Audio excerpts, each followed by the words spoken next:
Today we are going to hear from the Gospel of Mark, as Kelly said earlier. It's going to be the 16th chapter, verses 1 through 8. So I invite you to stand as you are able in body and spirit to receive the good news. Now when the Sabbath was over, Mary Magdalene, Mary the mother of James, and Salome bought spices so they may go and anoint him. And very early on the first day of the week, when the sun had risen, they went to the tomb. And they had been saying to one another, "Who will roll away the stone for us from the entrance to the tomb?" And when they looked up, they saw that the stone, which was very large, had already been rolled back. As they entered the tomb, they saw a young man dressed in a white robe sitting on the right side, and they were alarmed. But he said to them, "Do not be alarmed. You are looking for Jesus of Nazareth, who is crucified. He has been raised. He is not here. Look, there is the place they laid him. But go, tell his disciples and Peter that he is going ahead of you to Galilee. There you will see him, just as he told you."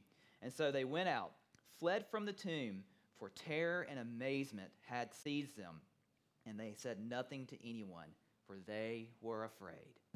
This is the word of God for the people of God. Thanks be to God. You may be seated.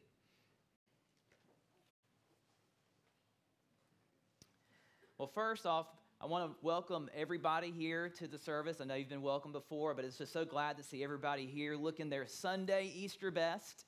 Everybody's looking great. And also welcome visitors. If you're with family and friends, we're glad that you're here. And if you don't have a church home, we'd love for you to come back and check us out here. We've got multiple services that we offer. Of course, we have this 11 o'clock contemporary service, but we also have an 8:30 and 11 traditional service next door in our main building. So if you don't have a church home, we'd love for you to keep checking us out. We have a lot of great ministries. I bet you can find something to plug into. And the people here are great. They are very relational. They love to get to know you. It is a fun place to come and worship our God and to feel the love and grace and to share it to the world. So I just want to say thank you and welcome, and we hope you come back and check us out if you're visiting. So for today, yes, of course, the message is going to be on the resurrection. You know, people sometimes will ask the preacher on Easter Sunday, what are you going to preach about?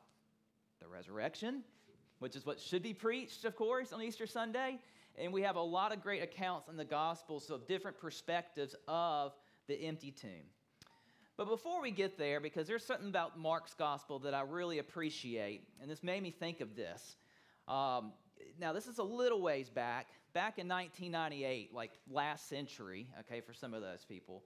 There's a movie that came out that was based on a reality show, as reality shows were getting to be kind of a new thing that our culture was coming to grips with. But it was a movie about a guy who was in a reality show. But the twist is, he didn't know that he was in a reality show. Anybody kind of think of what movie it was? The Truman Show with Jim Carrey. Yes, it is one of the shows that was highlighted reality TV, but the whole thing, at the beginning, he didn't know he was a part of it. His whole life was all fake for the entertainment of others. And so if you think about the movie, I'm bringing some of you back here. In the movie, he goes about his normal life. But everybody in his life is scripted. They're a paid actor. They're extras. They're all not real. Okay? They're placed intentionally in his life. His life is pre-planned. He lives in a bubble where he can't go too far. And for a while there, it seems that he's pretty happy with that setup because he doesn't know any different, right? Now, in the movie, though, there's one scene in college where he kind of fell in love with another girl, and she was an extra. She wasn't supposed to be the one he was supposed to fall in love with, so they got rid of her and put his planned wife into his path, who he eventually marries in his reality show. But he always back of his mind thought about that college girl that got away.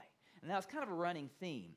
Then one day in his early 30s, he was walking down the street, and some of you may remember something fell out of the sky, boom, right in front of him. He looked up, we'll see if it was an airplane. No. He looked at it. It was a stage light. Had a name and a product number on it. And he was like, "Why? What's going on with that stage light? Where did it come from?" And then that triggered in him a series of events, starting to analyze his life, starting to questioning everything in his life. And so he began trying to take like different paths to work, but not tell anybody to see what would happen. And it would throw traffic off. One scene, there'd be traffic all over the place. Then he'd take one turn and come right back to where he just was, and the traffic was gone magically. He's like, what is up with this? And so then he started talking to his buddies and throwing kind of curveballs at them, making them thinking, this guy's gone crazy. But in the Truman Show, he started to change the way he did things. He started to not verbalize it, just to see if this little hunch he had, his world is not quite what it seems to be. So all of a sudden, he gets this bright idea that he's going to go to Fiji. Because in his mind, that's where the college girl that got away went. So he's going to go to Fiji. So he started planning this trip, trying not to tell his staged wife what he was doing or his buddies. And as soon as he tried to go to Fiji and get on the bus to go to the airport, the bus breaks down. They can't get him there. So it's like the show is trying to throw him off, trying to keep him in his own little world.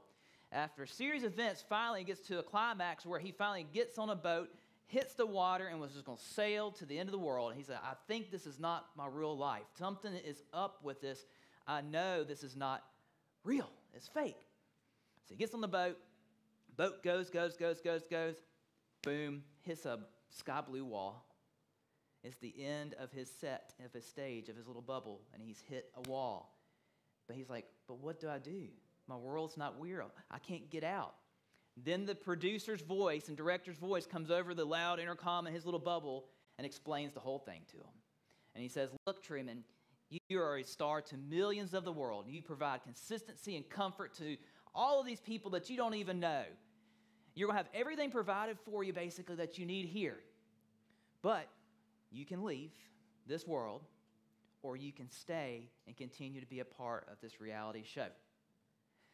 So he thinks about it, and all of a sudden these stairs appear on the edge of the sky blue wall that leads to an exit door.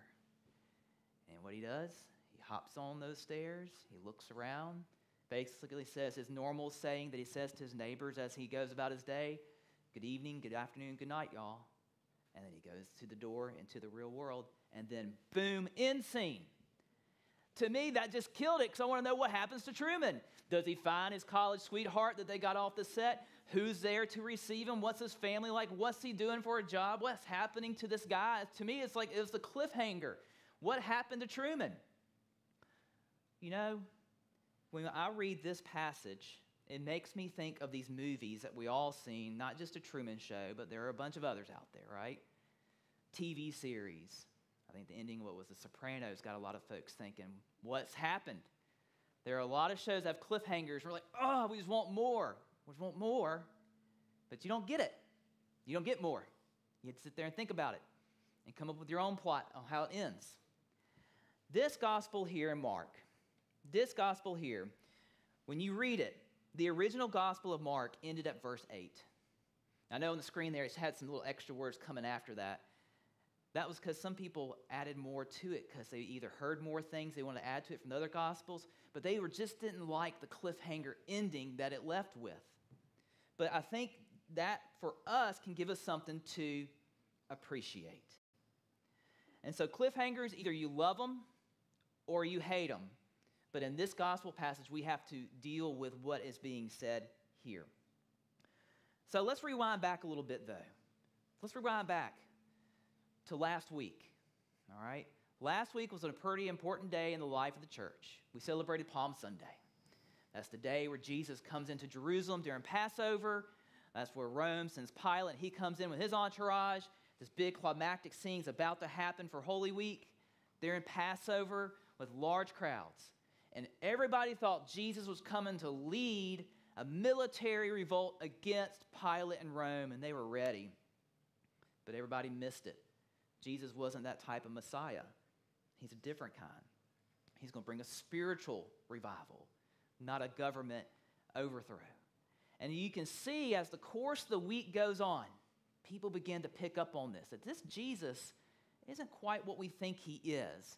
And I don't know if we want this type of Messiah. We want a Messiah who's going to be a fighter to bring an end to Roman rule. And you see that play out. You get to Maundy Thursday, where we observe the Last Supper of Jesus and the foot washing of the disciples, where he is arrested in the garden at night by the temple guards, betrayed by one of his own, Judas.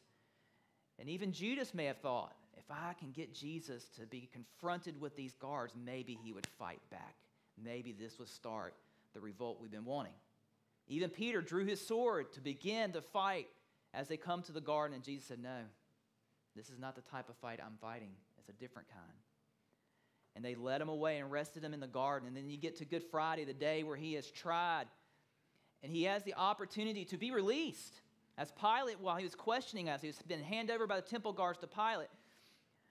Pilate brought Jesus and a man named Barabbas to the crowds and said, look, as tradition, I'll release one of your own for Passover. Which one do you want? And this is the moment where the crowds turned on Jesus. They didn't want Jesus, the Messiah that was going to bring revolt that they didn't understand. They didn't think he was following through. They wanted Barabbas, because you know why Barabbas was arrested? He was arrested for leading an insurrection against Rome. And they're like, we want Barabbas. He's a fighter. Bring us Barabbas. And they released him. And then they took Jesus and flogged him and took him to crucify him. And then he died on that cross. And at that moment, all those that were watching, all those that were followers of Jesus were at a loss. Their teacher, their rabbi, the one they loved and followed for years is now dead. And they don't quite understand that why did he die? Why didn't he lead the revolt and become our Savior? Now he is in a tomb. And so now we get to the scene that after the Jewish day of Sabbath, when they couldn't do any preparations for the body, they were able to get him off and get him in the tomb and do some basic preparations, but they needed to come back after the Sabbath and finish the job. And so you have these women, not his disciples, none of the men, but the women in his life. They came, and you pick up here in chapter 16 with the day that the Sabbath is over. Mary Magdalene, Mary the mother of James, and Salome, they bought spices so they may go and anoint him. And so here we pick up. And these women, it all started on a morning just like our morning. Our morning was beautiful. We all got up. They got up.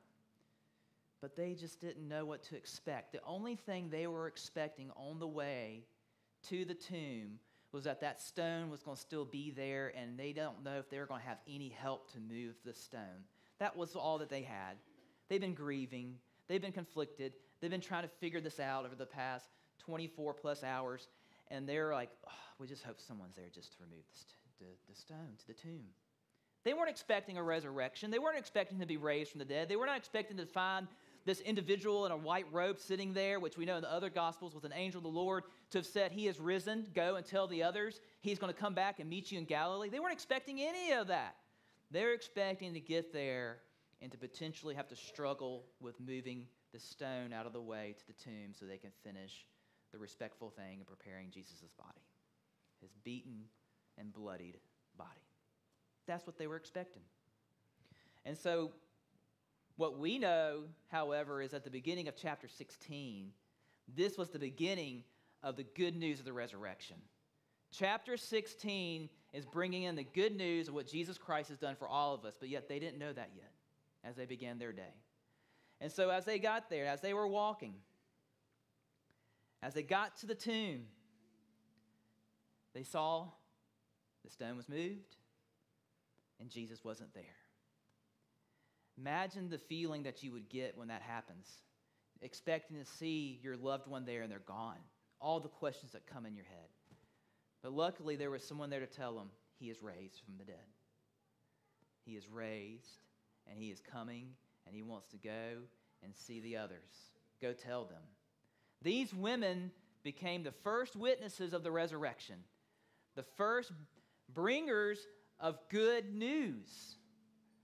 They were going to go and tell the other disciples, which we know as you read later on, they were hiding because they were afraid they would be next. And so they would go find these disciples to tell them what they have seen. But you see here, this is where you get to this cliffhanger. It says, but go, tell his disciples and Peter that he's going ahead of you to Galilee. There you will see him, just as he told you. So they went out and fled from the tomb, for terror and amazement had seized them. And they said nothing to anyone, for they were afraid. End scene. That's the end. And so did they go and tell the others? It says they didn't say anything, but they must have done something right. And here, this individual in the tomb in the white robe said, go back to Galilee. Why is that important? That's where Jesus' ministry started. Let's go back to where it began. It's coming back full circle. Go back to where it began, where he taught you and did miracles and showed you these things and revealed the truth. Go back to where it began so you can then start your work. Go back to Galilee. But yes, the reason why we know they did that, the reason why we know how it played out, even though the scene ended there at verse 8 originally, because guess what? We're here telling the story this morning almost some 2,000 years later. They didn't keep quiet because we wouldn't know about the empty tomb. We wouldn't know about the individual telling them that he is risen. If they would have kept quiet, we'd be having a different story that we're reading about. Obviously, they went and told the others, and we know this. Obviously, they didn't let their fear stop them. Obviously, they went back to where it began, because here we are today, retelling and reliving the same story. You know, and I think for this passage here for us, we are also invited into this situation here. As the women were invited to go and share the good news, we are invited into the story. We are worthy enough to be a part of what Jesus has done. Because Jesus didn't die on the cross and raised from the empty tomb just for a particular group of people. No. He did it for the whole entire world. He did it for those that loved him. He did it for those who don't love him. He did it for the entire world. He did it for us. He did it for them because he loved us. We are invited into this. It's our choice to join in and be a part of what Jesus Christ did on the cross. And knowing this, knowing that we are worthy enough, no matter where we are in our faith journey, should say something about the God that created us. Is that we are also called to model and share that same love to others. We are to be those that bring the good news. We are the ones that hear the stories today. We are the ones that get to know the truth, and then we are invited to share it. All of us, no matter where you are. And so I think that's something for us to remember, because a lot of times when we receive that invitation, we feel unworthy. We don't know enough about this Jesus thing. We don't feel like we have the abilities. Yes, you do. Yes, you do. And when we know and understand that we are worthy of the invitation, that he died for us, raised for us, and that we are invited to share it, well, then we need to go out and live that in our lives and tell the good news so that the next generation, the next generation, and the next generation can hear these stories and know the truth. Imagine if our generation said, nah, we're not good, we're not going to do that. Either we're not worthy or the people out there aren't worthy. It'd be a different story.